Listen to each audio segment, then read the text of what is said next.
இன்னைக்கான வீடியோவில் இந்த ஒரு ப்ராமினன்ஸ் வினிக்ஸ் தான் பார்க்க போகிறோம். இதை வந்து நம்ம அன்பாக்சிங்காக பண்ணல, ஏன்னா நம்ம வந்து வீடியோ போட ரொம்ப நேரம் ஆகுது, அதனால தான் நம்ம வீடியோவை எடுக்கலை. அதனால் இதை ஷார்ட்ஸாக எடுத்திருக்கோம். இந்த பேப்லேட் பற்றி தான் இந்த வீடியோவில் பார்க்க போகிறோம். பார்த்தீங்கன்னா இந்த பேப்லேடை பார்த்தீங்கன்னா சுற்றி பார்க்கலாம்.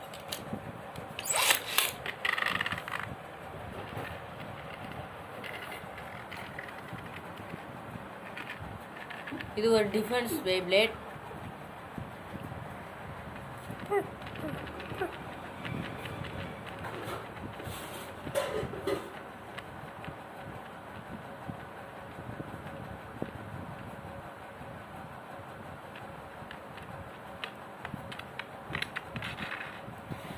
பார்த்தீங்கன்னா இந்த ப்ராமினன்ஸ் வினிக்ஸ் உங்களுக்கு பிடிச்சிருந்தா இந்த வீடியோக்கு ஒரு லைக் போட்டுருங்க. அப்படியே நம்ம இந்த மாதிரி நிறையா வீடியோ பார்க்கணும்னா நம்ம சேனலை சப்ஸ்கிரைப் பண்ணிடுங்க.